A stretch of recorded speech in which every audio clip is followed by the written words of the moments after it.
ಈಗ CWC ಮತ್ತು MA management authority ಮತ್ತು ಎರಡು ಕೂಡ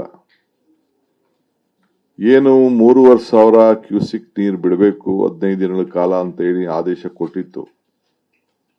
ಇದು ಬಹಳ ಸಂಕಟದ ಪರಿಸ್ಥಿತಿಯಲ್ಲಿ ತೀರ್ಮಾನವನ್ನ ಮಾಡಿದ್ರು.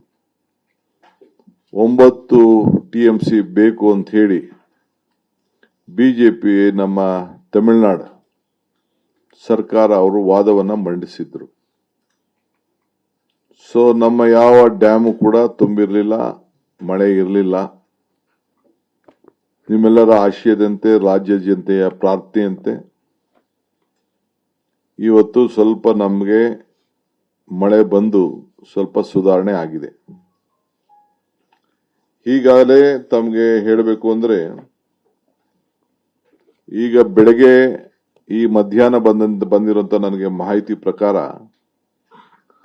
ಕಬಿನಿಲಿ 24,000 TMC ನೀರು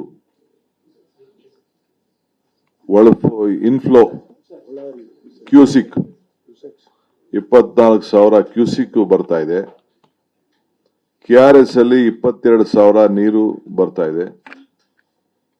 ಸ್ವಲ್ಪ ಕೊಡಗಿನಲ್ಲಿ ಮಳೆ ನಿನ್ನೆಕಿನ ಈಗ ಮಧ್ಯಾಹ್ನ ಬೆಳಗ್ಗೆಯಿಂದ ಸ್ವಲ್ಪ ಕಡಿಮೆ ಆಗಿದೆ. ಹೇಮಾವತಿಲಿ 11,884 ಕ್ಯೂಸಿಕ್ ಹರಿವು ಬರ್ತಾ ಇದೆ. ಆರಂಗಿಲಿ 10,430 ಕ್ಯೂಸಿಕ್ ನೀರು ಅಲ್ಲಿ ಬರ್ತಾ ಇದೆ. ಒಟ್ಟು 67,178 ಕ್ಯೂಸಿಕ್ ಅಷ್ಟು ಈಗ ಒಳಹರಿವು ಕಾಣ್ತಾ ಇದೆ. ಕುಡಿಯೋ ನೀರಿಗೆ ನಮಗೆ ಎಷ್ಟೇ ಕಷ್ಟ ಬಂದರೂ ಕೂಡ ನಾವು 40 TMC ಸ್ಟೋರ್ ಮಾಡಬೇಕು. 36 TMC ಕಂಪಲ್ಸರಿ ಬೇಕು. ಇನ್ನು 4 TMC ಅಷ್ಟು ಏನು ನಮ್ಮ ಡ್ರೈಗೆ ಮತ್ತೊಂದು ಸಂದರ್ಭದಲ್ಲಿ ಹವಕ್ಕೆ ಅದನ್ನು ನಾವು ಗಮನದಲ್ಲಿ ಇಟ್ಕೊಳ್ಬೇಕು. ಈಗ ನಮ್ಮೆಲ್ಲ ರಾಷ್ಟ್ರೀಯ ನಾಯಕರುಗಳು ಇಲ್ಲಿ ಬಂದಿದ್ದಂತ ಮಾಜಿ ಮುಖ್ಯಮಂತ್ರಿಗಳು ಮತ್ತು ಕೇಂದ್ರದ ಮಂತ್ರಿಗಳು ಅವರೆಲ್ಲ ವಿಭಿನ್ನವಾದಂತ ಅನೇಕ ಒಳ್ಳೊಳ್ಳೆ ಸಲಹೆಗಳನ್ನ ರಾಜ್ಯದ ಹಿತಕ್ಕೆ ಕೊಟ್ಟಿದ್ದಾರೆ. ಅವರೆಲ್ಲರೂ ಕೂಡ ಇವತ್ತು ಸರ್ಕಾರದ ಪರವಾಗಿ ಸಂಸತ್ ಸದಸ್ಯರಿರ್ಬೋದು, ವಿರೋಧ ಪಕ್ಷದ ನಾಯಕರುಗಳಿಗೆ ಬಸವರಾಜ ಬೊಮ್ಮಾಯಿ ಅವರು, ಕುಮಾರಸ್ವಾಮಿ ಅವರು, ಸದಾನಂದ ಗೌಡರು, ವೀರಪ್ಪ ಮೊಯ್ಲಿಯವರು, ನಾರಾಯಣಸ್ವಾಮಿ ಅವರು, ಬಾಬುರವರು ಮತ್ತು ಇನ್ನೆಲ್ಲ ಶೋಭಕ್ಕ ಅವರು, ವಿಶೇಷವಾಗಿ ಯಡಿಯೂರಪ್ಪನವರು, ನಮ್ಮ ಮಾಜಿ ಮುಖ್ಯಮಂತ್ರಿಗಳಂತಹ ಸಿದ್ದರಾಮಯ್ಯನವರು, ವೀರಪ್ಪ ಮೊಯ್ಲಿಯವರು ಅವರು ಕೂಡ ಭಾಗಿಯಾಗಿ ಅವ್ರದೇ ಆದಂತ ಮಾರ್ಗದರ್ಶನವನ್ನ ಕೊಟ್ಟಿದ್ದಾರೆ.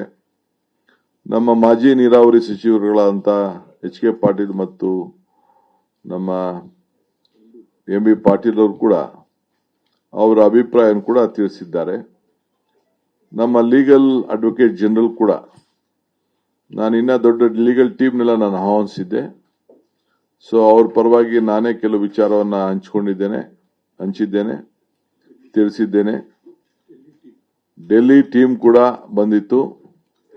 ಅವರು ಕೂಡ ಕೆಲವು ನಮ್ಮ ವರ್ಚುವಲ್ ಅಲ್ಲೂ ಕೂಡ ಕೆಲವರೆಲ್ಲ ಈ ಸಭೆಯನ್ನ ಕಂಪ್ಲೀಟ್ ಅವರು ವೀಕ್ಷಣೆ ಕೂಡ ಮಾಡ್ತಾ ಇದ್ರು.